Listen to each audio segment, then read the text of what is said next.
Our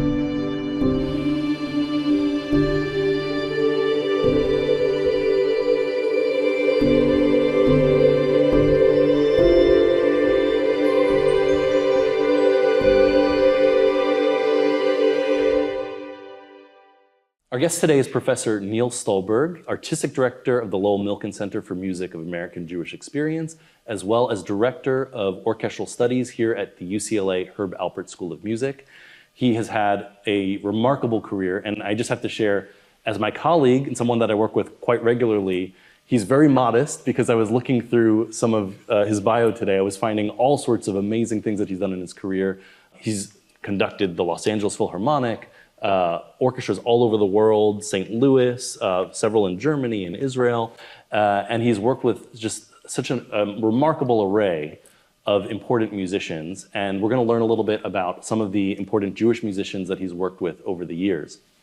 I want to add one more quick note before we start our discussion, which is that there are a lot of people who've had careers like this that are really remarkable in this way in the music world, but very few who are also as sincere and caring and as kind as Neal is, and I'm very lucky to have him as my colleague. So, Neal Stulberg, thank you for being here and welcome. I'm looking forward to chatting with you. Thanks for such a kind introduction. Thank you for being a kind person.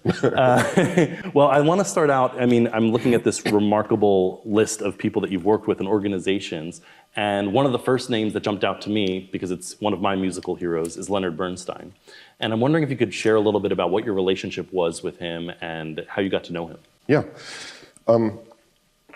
Well, like countless other young Jewish kids growing up in the 1960s, my parents and my older brothers and I would gather around the television on Sunday nights at 7 o'clock for the young people's concerts from the New York Philharmonic with awe and pride. And, we all learned so much from him as an educator and just as an innovator and as just a great musician. So that was really my first exposure. I was an undergraduate at Harvard College, and I was class of 1975. Bernstein was the Norton lecturer there when I was at Harvard. And so it was a very nice coincidence that we happened to be there at the same time and that he was in residence quite a lot. And this is for the famous lecture series called The Unanswered Question, right? Correct. That's exactly right. That has been made into a book and videos and things like that. But in addition to the lectures, Bernstein made himself very, very available to students and faculty. He would coach chamber music. He would make himself available for individual consultations with students. And in a couple of cases, he also asked a few of us to help him with a project or two that he was working on. And I was one of them. So, wow. What kind of project would that have been? At the time, he was working on a piece, I think it's a ballet score called Dibuk. Oh, yeah. Okay.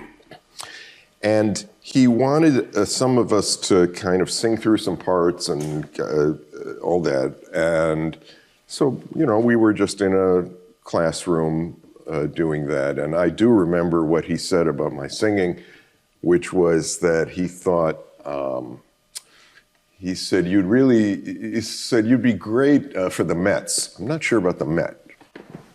Wait, the Mets baseball team or yes. the Met? Okay. Yes. That was kind of funny. But so I just want to go back. What does that mean exactly? I'm just trying to decipher. He was just making a crack. Yeah. Well, he was known for giving people a pretty hard time sometimes. I think in like often in a loving way, right? Exactly. But, no. Yeah. You had to have a little bit of a thick skin to be around him sometimes. Is that right? Yes. Although not any more than many other very prominent Right. musicians. And in some ways, he could be extremely sensitive and very much present. Yeah. Right.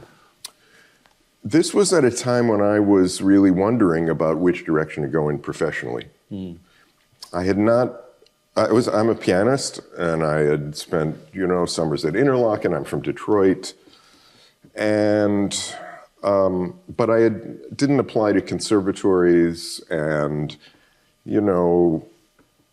my parents were not the world's most enthusiastic about the idea of being a professional musician, in particular my mother, because she had herself been a piano major at the University of Michigan, so knew something about the challenges of the profession.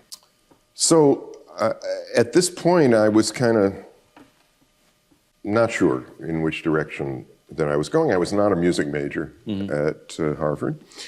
And so I wanted to take the opportunity to meet with him and just talk to him a little bit about what I was going through. And he was, this was maybe, a 20-minute conversation. Sincere, focused, gave very nice advice. I did notice one thing, however, which was, and it's something that really stayed with me in understanding more about him, which was that during this conversation, and presumably in all the other conversations, there was a bank of video cameras recording the event. Recording your conversation with Leonard Bernstein? That's correct. Okay. So from a kind of early age, I did understand that while this was a genius, and probably the most important American American-born musician of the century, there was also apparently some kind of a compulsion or interest anyway in sort of self-documentation.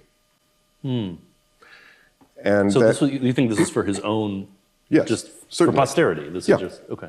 It's just what he did. Yeah. And frankly, that gave me a little bit of pause about what exactly my role was vis-a-vis him. Was it just as a kind of a student asking for advice, or was it also as a kind of, player in a larger narrative about him? Right. So I never really had the impulse to call myself a student of his. For that reason, for other reasons, I saw around him a kind of a group of acolytes that made me a little bit uncomfortable. In any case, it was just sort of interesting. Can we back up for a moment? What was the advice that Leonard Bernstein gave you? I don't remember it exactly all that clearly, but I think it was encouraging. Okay. It was, he knew by that time a little bit about me. Maybe had worked with me, I don't remember exactly, but yeah, he was very encouraging. And I have to say, more concretely, when I finished school, I applied for and received a year-long travel fellowship to Europe, kind of like the Grand Tour, one of these Harvard things. And you weren't supposed to enroll anywhere exactly in a school, but it was to spend time in Europe. What a good deal. What a nice deal, yeah. And at that point, I really had become more focused about music and wanted to begin that process professionally. And so I remember going to a concert of his at the New York Philharmonic at then Avery Fisher Hall and going backstage afterwards and telling him about this. This was maybe 2 years later. And it was lovely. I don't remember the cameras, but actually there. But He made some very concrete recommendations of people to work with, which were really fascinating. And I took his advice, and it was very good advice. But it was not it was not a kind of standard issue advice. It was really very thoughtful. Two people who he recommended I work with were Sergiu Celibidache. Oh, wow. Okay. A very eccentric Romanian-born conductor who had briefly been the conductor of the Berlin Philharmonic after the war, kind of burned his bridges over there, demanded 16 rehearsals for concerts, refused to record. Right. Zen Buddhist, spoke 100 million languages. Very unusual. And how interesting, by the way, that you're getting the advice from someone that was, I guess, documenting everything on video to go study with this person who famously did not record his concerts. Yeah, I didn't think of that, but yes, interesting. And an Italian conductor named Franco Ferrara, who was kind of the heir at one point to Toscanini and De Sabata and people like that. I believe he was De Sabata's son-in-law. But he had a particular problem, which was that he would quite often lose consciousness during or after performances. He would faint. Wow, okay. This is like narcolepsy? Don't know. Okay. But at that time, was there were ways to control. There would have been ways to control it now, but back then there weren't, and so he did not eventually have a real performance career. Sure. He became, number one, Fellini's music director. Oh, well, that's a good job. So when you look at all of the Fellini films, you'll see that all the music is conducted by Ferrara. And then he became a kind of master teacher. Okay. And the two of them were very different from each other, but they were fascinating perspectives, and I am grateful to Bernstein for that. I kind of followed him around a little bit during the first years in my 20s.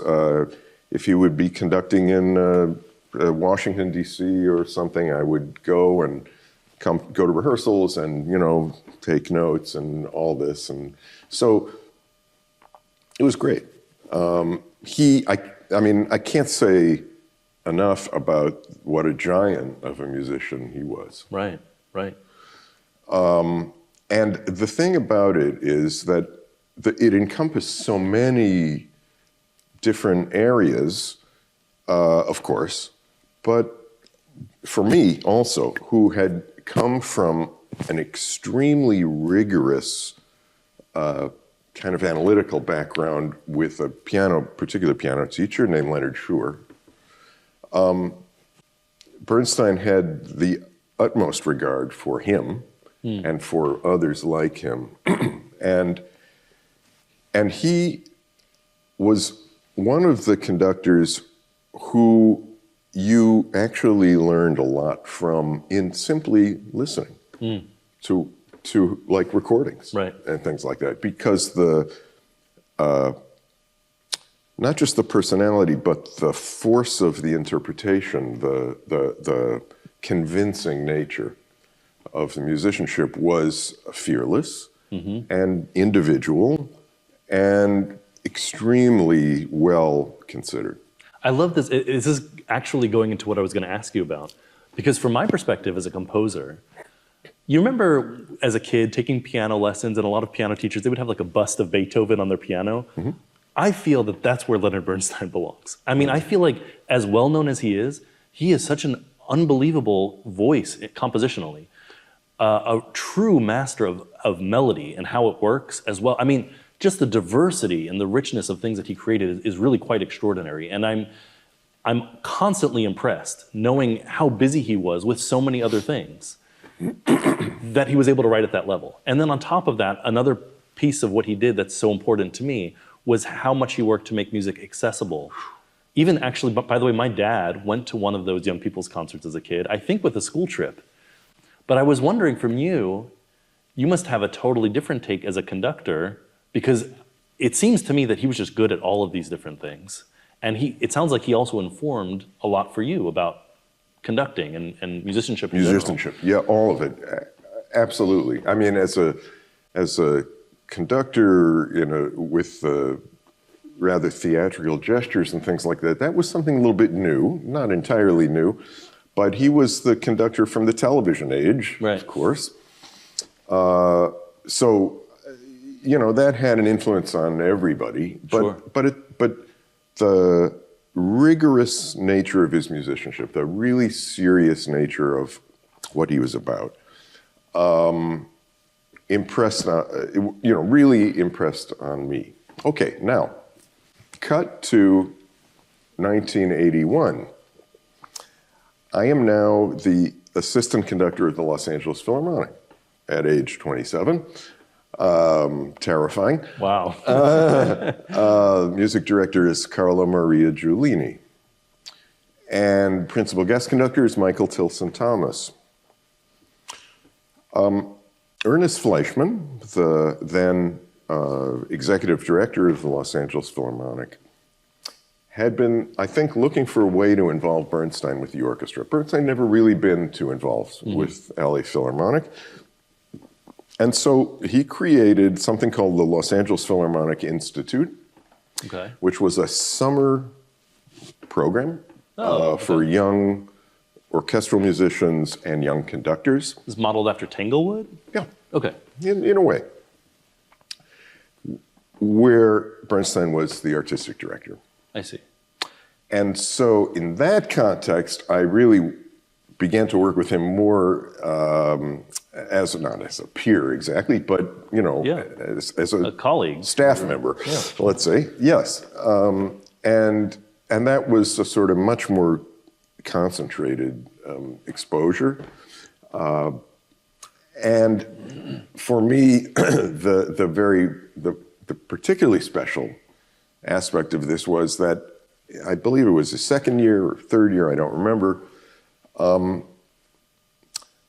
the LA Philharmonic programmed a concert at the Hollywood Bowl with this student orchestra of the Mozart Concerto for 3 pianos and orchestra, and asked me to be one of the pianists, my dear friend Jeffrey Kahane to be one of the pianists, and Bernstein to be one of the pianists, and conductor. That's remarkable. Yeah. So, I don't know if you know the piece, but there are 2 very substantial parts, and then one kind of part that... I don't know it that well. Yeah, that is simpler. And that was the part that he had, so he's in the middle and kind of conducting and all that stuff. Although, honestly, he did try to grab a few of our parts along the way. So, anyway, this was a thrilling experience. This was at a point in his career, however, where I think, this was a most complicated individual. Yeah. And I don't know exactly what the issues were at that point, but there was a kind of self-indulgence at this point about the music making even, not to mention everything else, that was odd to me. But in any case, it was a fun experience. When you say self-indulgence, do you mean in conversations with him or in the actual music making itself? In the actual music making.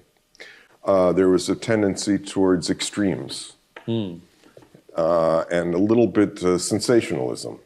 Sort of the opposite of like the informed performance practice of the period. Yes, I would say yes, but I don't think that's what was going on with him. Okay. I think it was not a reaction to this. I just think that, he was dealing with demons that, were not, they were not supportive of a kind of, salubrious, healthy approach to life and music making sometimes. Not that it's, Not that he couldn't turn in great performances or be a great teacher. Right. But there were things that were, too much for me, over the top. Right. Do you think he just got to a point in his career where he was just so famous in the music world that he felt that there was license to go beyond what he might have gone through as a younger musician? I think it goes beyond that to just the makeup of his personality. Right. Something was sort of eating at him. Yeah. Maybe it was that he felt that his compositional legacy was not secure. After all, he was writing during a period where he was an outlier compositionally, writing tonal music, and not really being taken all that seriously by the academic establishment. Right. Who knows what? But an interesting document of that time that I just came across was a masterclass of that period, of that festival, where Bernstein is leading a masterclass for conductors with two pianos. Okay. Brahms Academic Festival Overture, some other things. I am one of the pianists. Michael Tilson Thomas was the other pianist. You found a video of this? It's on YouTube. Really? Yeah. Oh, I've got to see this It's video. fun. You don't really see us much. You just can see hear him. you. But yes, you can hear us. Okay. And we did okay, I think. Yeah. And one of the people he was teaching was Lucas Richmond, who then has gone on to become a very prominent composer and conductor who's very involved with Jewish music, actually. So, all interesting. So I was very, very fortunate to just, be around at the same time. And of course, I took advantage of that. Yeah. But, actually, extremely memorable influence and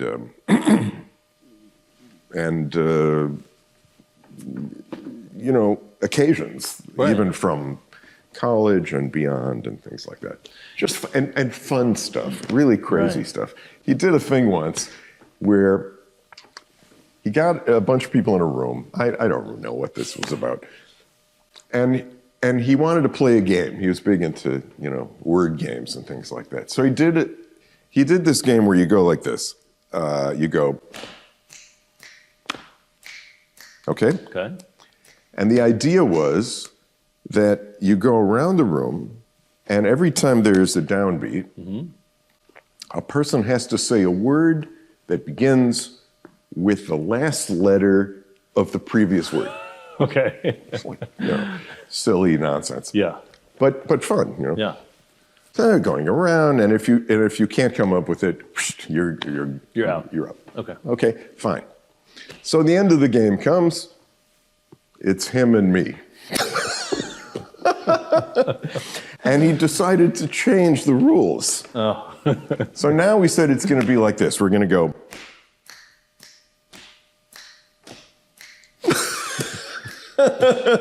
We're going to do it in 5. Wow. Okay. Why not? Okay, so here's the big competition. And he won. So Well, it sounds anyway, like he invented the game, though, too. He probably had a lot of practice at this. So, probably so. yeah, Anyway, that's so. that's fun. a nice memory, too. I love that. I love that. Now, you've hinted a couple of times now about also a relationship with Michael Tilson Thomas. Yeah. How did you first meet him? Well, I first met him when I moved to Los Angeles. And I was the conductor of the Young Musicians Foundation debut orchestra, which he had been the conductor of some years, many years before, when he was, in his early 20s, I guess, maybe late teens even. We had a mutual friend, we have a mutual friend, who had worked with him a lot and was very close with him in Boston when he was the assistant conductor, and then in Buffalo when he was the music director. And she had also moved to Los Angeles and was involved with the Young Musicians Foundation management. And she kind of put us together first. And then, of course, through the association with the LA Phil, we were, in pretty close proximity as colleagues for a number of years. Mm-hmm.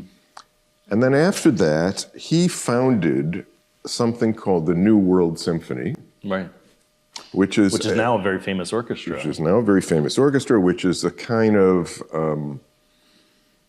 professional training orchestra, postgraduate type of training orchestra for aspiring professional orchestral musicians based in Miami. Right.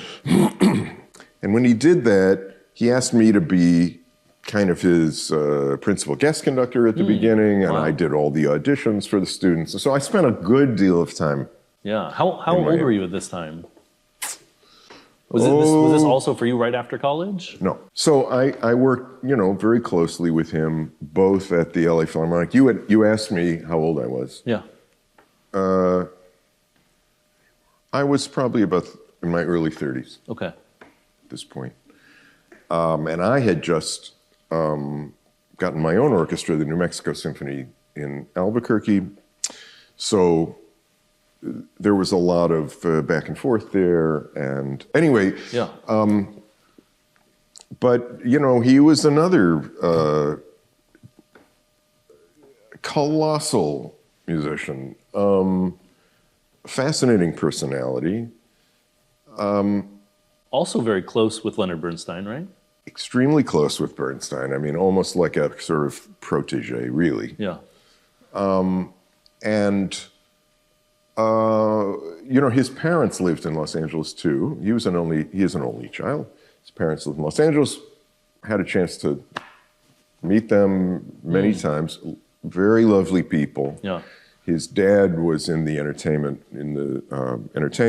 industry. Of course, his grandfather was a very famous. Yeah, can you talk about Boris Tomaszewski a little bit? I don't remember what the intersection was between his life and his grandfather's life, or even if there was one. I don't recall that.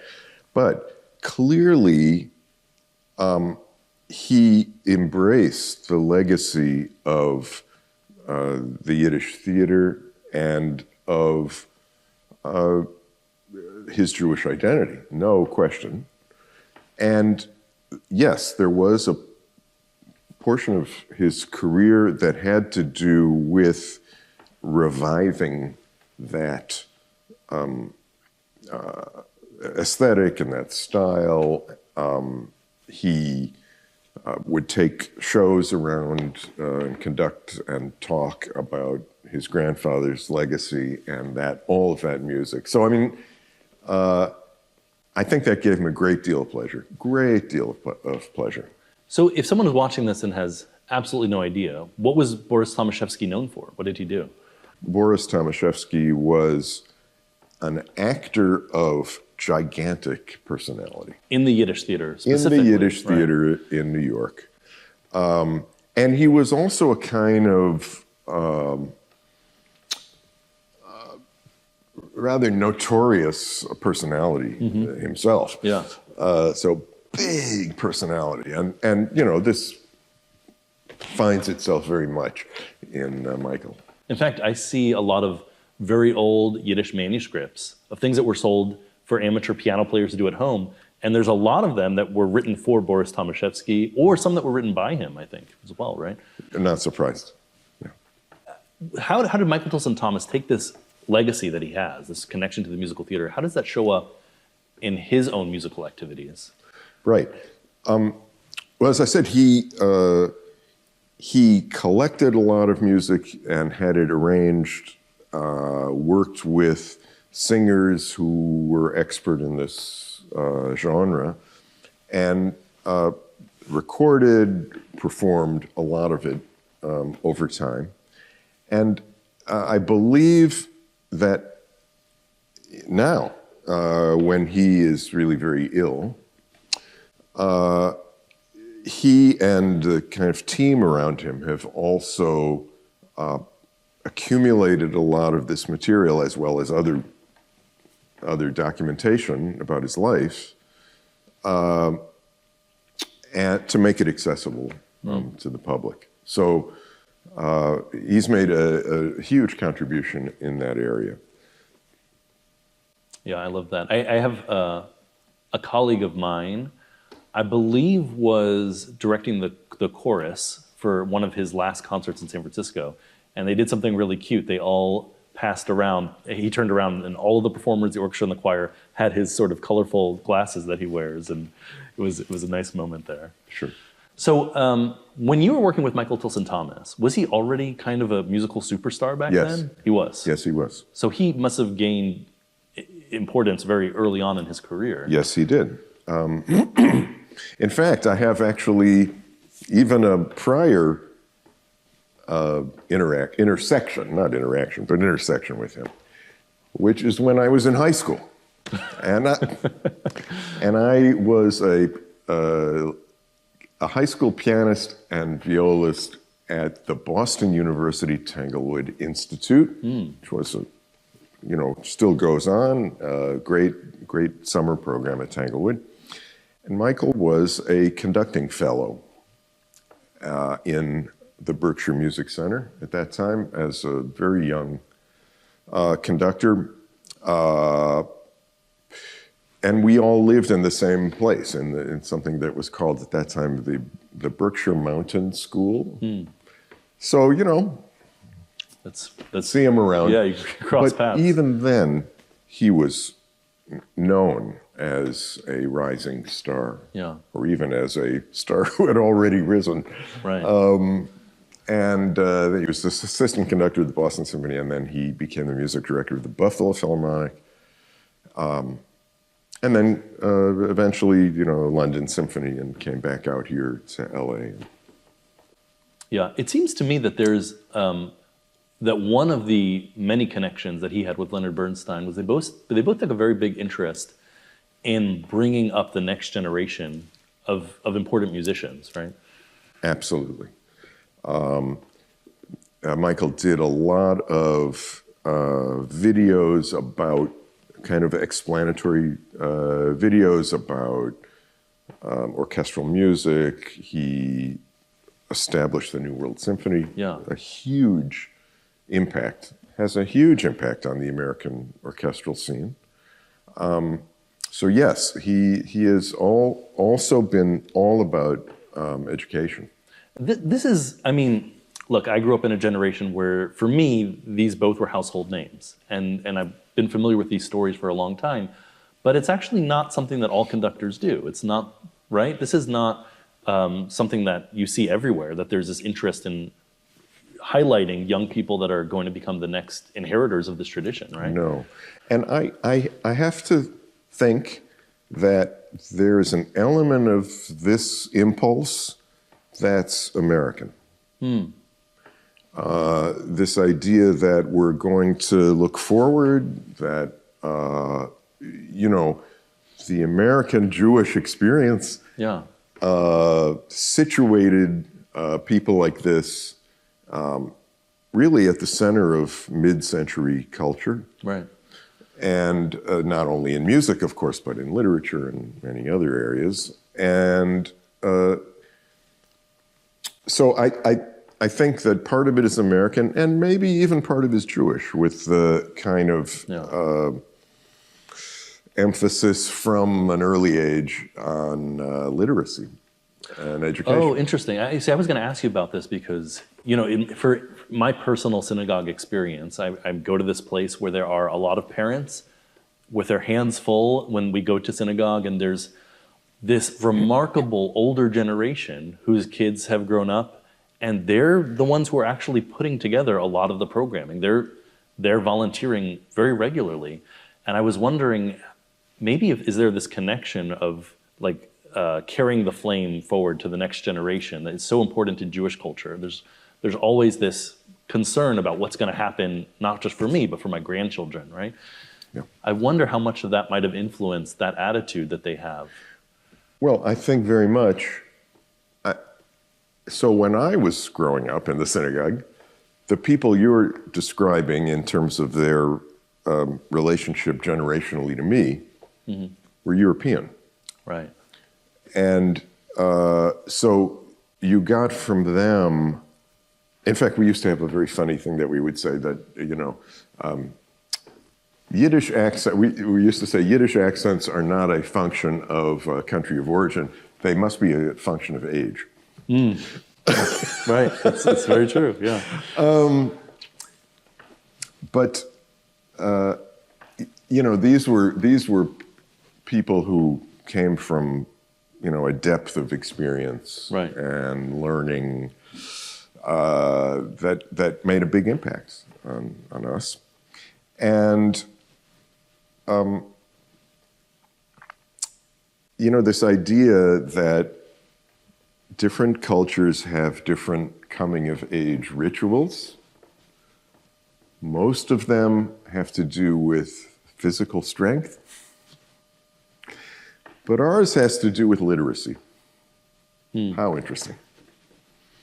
You know that you've passed into adulthood when you can read from the Torah and read from the Haftorah and learn and deliver a talk and things like that.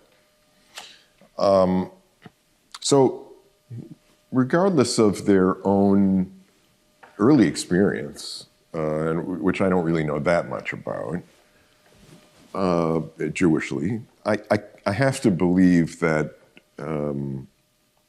the emphasis on learning, the emphasis, as you say, on disseminating knowledge and passing things on was for them very natural.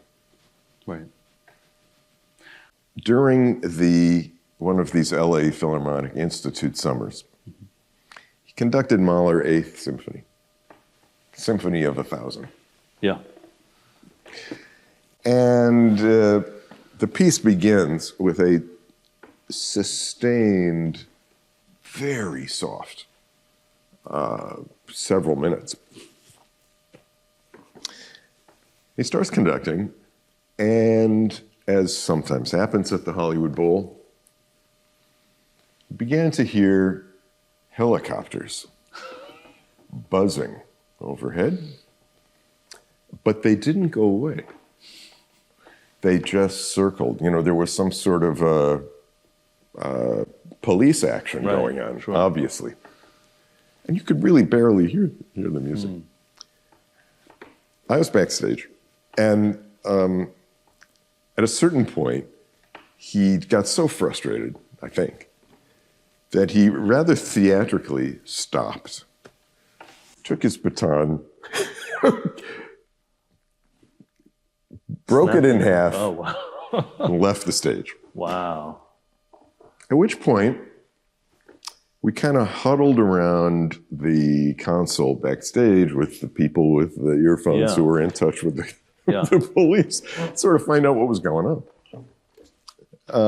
And in fact, that's what it was. So we waited 10, 15 minutes. And then he came back on, started over. And I do remember that after the performance, he came back and, felt that this was a kind of statement or triumph of music making in a certain way. It's kind of like, those people are not going to keep us from, they're not going to break the spell. We're going to do it no matter what. That was interesting. That was fun. Just to set this up, though, Mahler Symphony 8, I've never seen it live. It's like a bucket list piece for me. It happens pretty infrequently because it requires extraordinary gigantic. That's why it's called Symphony of 1,000. Yes. I mean, because it could have 1,000 performers. This is a very expensive piece of music to put together. Exactly. And here comes Michael Tilson Thomas, and the piece is just ruined. Obliterated. It seems like, right? Oh yeah, yeah. Wow, that's remarkable. But this is a personality that said, no. Right. We're going to do it the right way. Right. Wow. So talk to me about your relationship with Yitzhak Perlman. The relationship is really not so much of an ongoing relationship, but simply that when I was the music director of the New Mexico Symphony, we invited him as a very special soloist for a kind of benefit concert for the orchestra. And he played a Beethoven concerto. And so I had the opportunity to kind of spend a few days, day or two, with him, and saw really up close the challenges, the physical challenges. Because of his polio history and being in a wheelchair. Yeah. Okay, yeah. But of course, not only that, but just the warmth, the seriousness of the musicianship, Right. the brilliance of the playing, and the kind of generosity of spirit. A person in that position, if they're going to a place like Albuquerque, New Mexico, one could perhaps have the impulse to phone it in. Right. Did not do that. Was meticulous, took things very seriously, was very complimentary to the orchestra and to me. And it was a great experience. We were also for a certain number of years in the same artist management. Oh, I see. So I used to hear a lot about him, but not so much, interact with him. The violin world is so extremely competitive. Maybe, definitely amongst the most competitive that you could be in music. And there are so many violin superstars. And it seems to me that Yitzhak Perlman is kind of unquestionably at the top, or he's been at the top for a while, as far as living violinists. What is it about his playing that's so special? I think in a way he's kind of an inheritor of a warmth of tradition that comes from the school of David Oistrakh, I think. A big and enveloping sound, singing tone, a warmth of approach. He sort of has a very thick vibrato, right? It's like he's kind of a romantic player. Yes, he is a romantic player. I can't remember what his fingers are like, but usually if you had bigger pads on your fingers, you have more of that, an impulse to have that kind of sound. Right. Yeah. With apologies to expert string players, that might be overstating it. But I think that he also has been really conscious of being a personality to try to bring people in. He has bridged gaps between very mainstream, serious classical repertoire and other repertoire. He's appeared on Sesame Street. That's where I knew him from originally. And all that. Right. And I mean, as you say, there are many, many violinists who are superstars who have their own kind of sound profile and artistic profile. But I think again, Perlman was from a certain generation of Israeli musicians who, of course, came to be very prominent. Right. Barenboim, Zuckerman, Sure. Many people. I do have one funny anecdote, but it's not it's just sort of silly, but Sure. but funny for me. I was in Chicago as part of a program that placed young conductors with orchestras for particular periods to be around them. And this was when Barenboim was the music director. And this was a period when he was conducting the cycle of Mozart da Ponte operas. And he played a piano trio concert at Orchestra Hall in Chicago. Perlman was the violinist. I think maybe Lynn Harrell was the cellist. I'm not 100% sure. Anyway, he asked me, Barenboim asked me if I would turn pages. I said, yeah, sure, great, nice. So we walk on the stage, and I notice that there's no chair. For you. for me, for the page turner. So I had to make a kind of quick decision. What am I going to do? Right. Just stand there, So I thought, well, I'll just go back and say, there's no chair, And so they brought the chair. But it was kind of, one of these rare instances, and not particularly welcome ones, where you notice the page turner.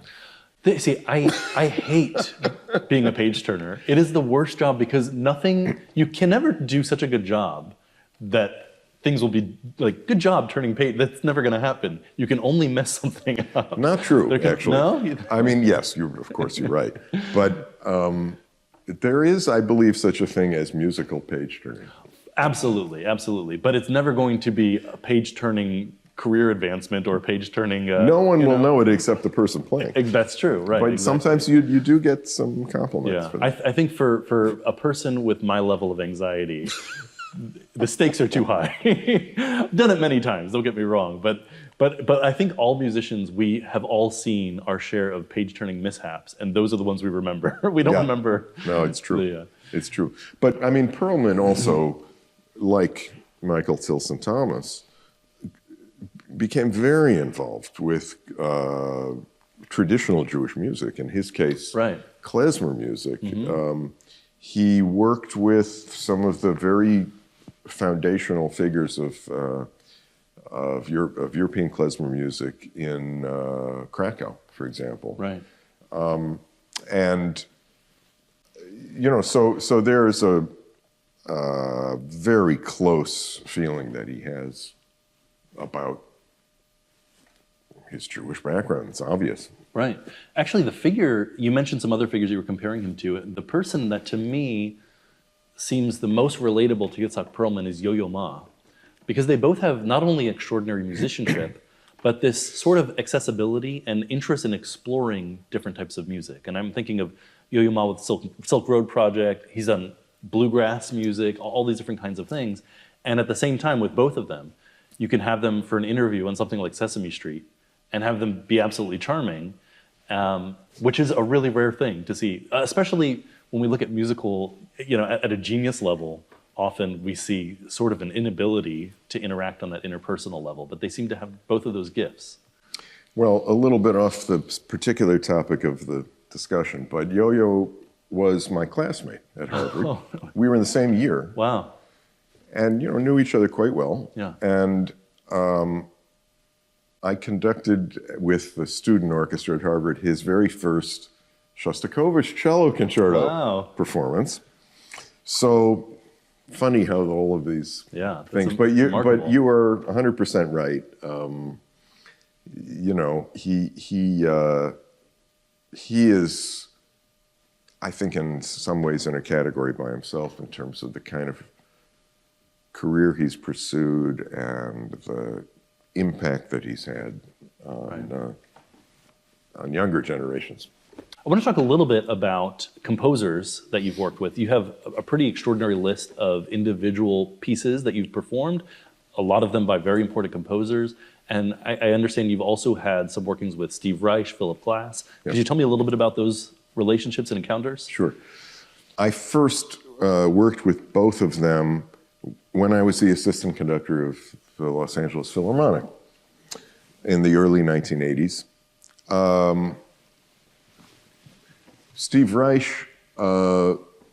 this was a piece called The Desert Music. Mm-hmm. And the early 80s, and for both of them, really, I mean, they were known composers, but they were not, in the pantheon quite yet. But this was a piece for chorus, small chorus and orchestra, very, in his usual way, colorful, kaleidoscopic, and really light and beautiful music. And he was there. He was and is extremely exacting composer and collaborator. knows quite precisely what he wants to hear. And of course, his music is often involved with a certain kind of amplification. Mm-hmm. So from a technical standpoint, he is also heavily involved in performances. But I had a wonderful interaction with him, and he has long been very involved personally, Jewishly, and identified, sure. Very seriously, studied very seriously. And of course, his famous work, Tehillim, comes to mind, right? Tehillim, which I conducted here in Los Angeles many years ago, and many other works. So I really have great regard for him. And, again, it's been a while since I've had contact with him, but generous colleague and very, very thoughtful person. Philip Glass, I also had an interesting, but more kind of, there's more to say about that, which is that I conducted his first performance, as far as I know, with a major American orchestra. Really? In the early 1980s. It was a piece called The Civil Wars. I don't know this piece. He, of course, had his ensemble and right. many things, but Ernest Fleischmann, again, the impresario and head of the LA Philharmonic, invited him. This was also a piece with soloists and, big orchestra. And the Philharmonic musicians had never really encountered this kind of music. Meaning music that on the page looks completely repetitive, right, and quite mechanistic. Mm-hmm. I am a 27-year-old kid in front of this orchestra. Come to the first rehearsal. He's there in the audience there at the Dorothy Chandler Pavilion. Mm-hmm. And we begin to... When you say this orchestra, you're talking about the LA Phil? LA Phil. Okay, right. Begin to rehearse, and then at some point I introduce him to the orchestra, and the orchestra hissed. Really? Audibly? That oh, he yes. could, wow. Oh, yes. Wow. That would not happen today, right? I mean, I don't just mean because he's Philip Glass. I mean, just decorum-wise, would an orchestra still do something like that? In the United States, really? Oh, sure. Wow. I don't think it's really that different than it was. Wow. I think that I had to sort of think about, well, I've got a revolt on my hands. Yeah. And how am I going to kind of deal with it? Right. And I think part of the issue, besides the aesthetic, which is sort of like, are you kidding me? For many of these musicians. Mm-hmm, sure. Part of the issue was that the actual physical act of playing this music hurts. Right, okay. I get that.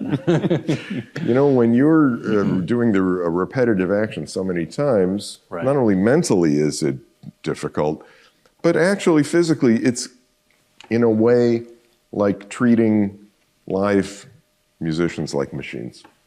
Right. I do get that.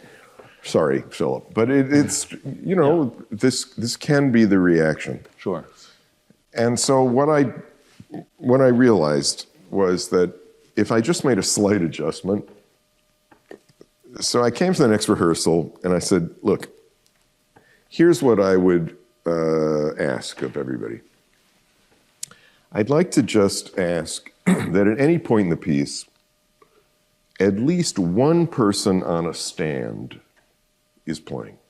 In other words, Right. you They can take turns. spell each other. He hadn't really written this in so much to the music. Right.